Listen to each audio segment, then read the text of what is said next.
What is going on, friends? Sean Don coming back with the technical analysis. Here we have Andrew Haberman, one of the newest grip and rip online coaching athletes, remote coaching athletes, whatever you want to call it.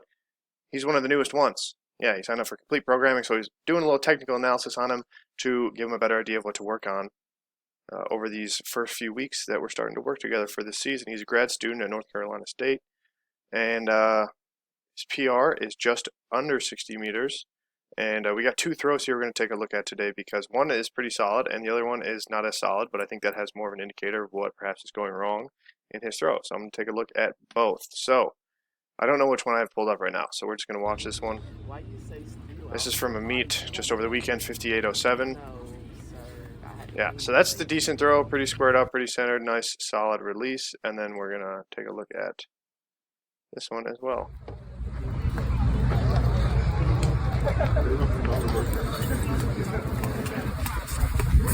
Yeah, and that was a foul.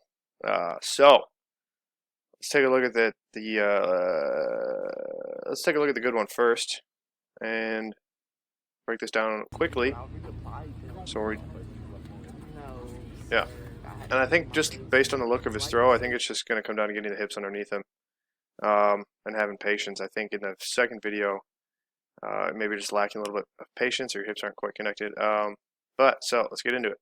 In the winds, facing the right very well, hips turning back to the right. You do this little step up, that's great. You're patient. Shifting the hips, flowing really well, turning back really well. Shoulders level, hips level. But then I think you can see here, your hips shift back. Your left side's super stable, that's good. And the right hip is pretty connected. You can see this right side turning with it. There's a little bit of lifting here, it looks like. You can see your hands come up a little bit, your shoulders come up a little bit. I'd like to see you kind of reduce that turbulence. The way to do that, in my opinion, is just feel the lats a little bit more. Think about keeping the hammer a little bit lower underneath you, or if, as I've heard it recently, stay on top of the ball. So that means kind of get your head up, literally head more vertical, keep the shoulders down, extend through the neck, up through the neck a little bit. Helps keep the chest up, helps keep the tension in the body versus letting the ball kind of get away from you, like I said, getting some turbulence. But this right side turns pretty well. But then I think just based on this position, your hips aren't going to be underneath you that well. You're over the right leg, which is great, but your hips aren't underneath you.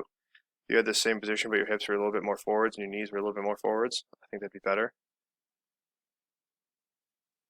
You're more patient. So like as you can see, you can't see because it would be a side view, but I think as double sport goes on, your hips are not quite underneath you, but then they probably settle back underneath you, or I should say you lean your shoulders backwards. And then you see this right leg working really well with the hammer, left side stable. Hips, you can see it's right here, you can see that shift where the hips, boom, go up into the throw, your shoulders come back a little bit. Patient, catch, foot on the ground, hips. Once again, you kind of just have this like little bit of a forward lean, I think, throughout the entire throw. And this throw, you're patient enough and you have good connection and it works out. But I think in the second throw, this kind of chest forward sort of position comes back to hurt you a little bit. So you catch, hips get underneath you a little bit more. You're patient, right shoulder with the hammer, left side pretty stable. Hips up more into the throw. And then I think there's still just a little bit of the ball rising up. Like I said, I think you could feel like you're staying on top of the ball. Keep your shoulders down, keep your head up, chest up. Kind of engage the lats just a little bit. Catch. Flat here, which I am a fan of as of late. Your hips work right in the ball really nicely. And then you get a little wild with this leg, but not a huge deal. You could tighten that up a little bit. We're nitpicking, but not a huge deal because the hips are turning, you're connected, you catch. Flat catch again. You're already back over that left side and the hips can work up into the throw and boom. Nice, stable, sturdy finish. So I like that. But like I said, the chest down, sort of forward tilted sort of throwing approach is a thing that I think could be changed. Here is the second video. Like I said, that was a foul. So this has a little bit better view too. So we'll see what really happens here. So the winds are good, the step up's good, the timing is pretty good, your flow is great. Turning back to the right, coming through, same thing. But then same thing, you also have that little chest down sort of movement. Your entry's pretty flat and out. It's kind of Paulo Fidek-esque. which I'm cool with. Left side stable. But then, yeah, you still have this little bit of rise up in the shoulders. Stay on top of the ball. Don't let your shoulders shrug up. Keep your shoulders down, extend your head up. And then you're a little bit too around the left side in this entry. You set up that left side so well, and then you can see you lift up a little bit, and then your hips come all the way back around over this left side. I think you could stay back on this right leg just a little bit more. Maybe also get a little bit better direction. So as the ball goes 3-0, think about shifting this left side back, rotating this left side back to 180, pushing through the left foot a little bit with this left hip back to 180.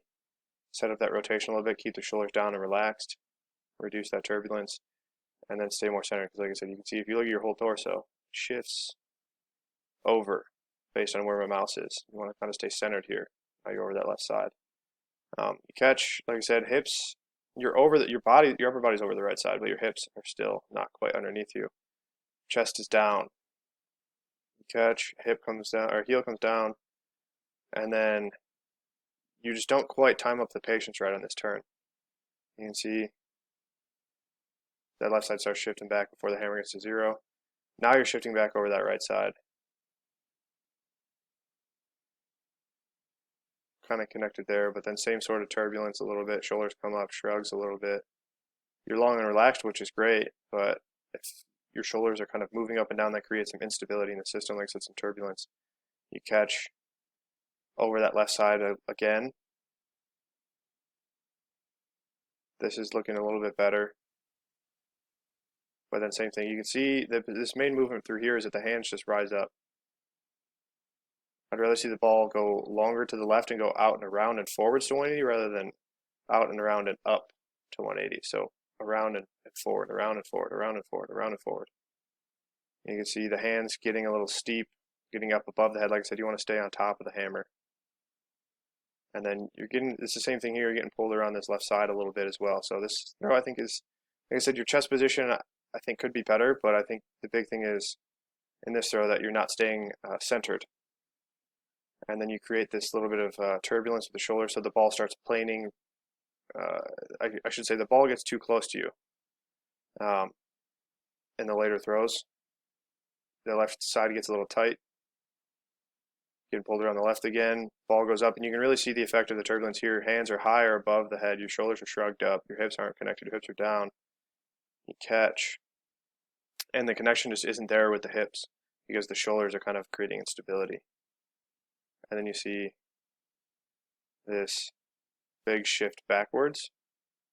And like you have some strength, you're a big dude, but then you pull back and the hammer goes out of the sector. So yeah, it's twofold. It's twofold. What I initially thought was just your chest coming down is also you're not quite staying centered, but that kind of also comes back to having your hips underneath you more. So yeah, Andrew, like I said, try to get your chest up a little bit more, keep your hips underneath you, and then reduce that turbulence. Like I said, keep your head up, chest up, stay tall through the upper body. I want the legs bent, you want your knees bent, but stay tall through the upper body. Stay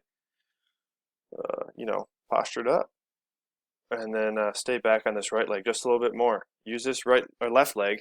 Like I said, you could use the left leg to set the direction a little bit better, but then also use this left leg as the ball goes left, push through the knee, push through the quad to keep you back on this right leg. So it's like when the ball's over on this left side, sorry, your right side, camera view left side, you're using that right leg to keep you over this left side. But then as the ball goes left, you're using your left side to keep you over the right side. All right? And you'll keep more centered. And I think that's the big difference. If we go back to this first throw, you're just more centered. Still not perfect. You're also more patient in this throw.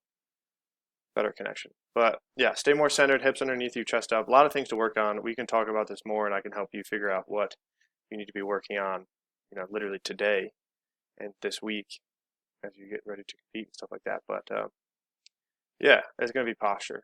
Probably going to be the big thing. So yeah, let me know if you have any questions, Andrew. I'm excited to help you out. I think you got potential. Break that 60, 62, maybe 63, maybe even 64 meter barrier, depending on how much progress we can make over the next 2-3 months and get you maybe into NCAA Nationals. That would be dope.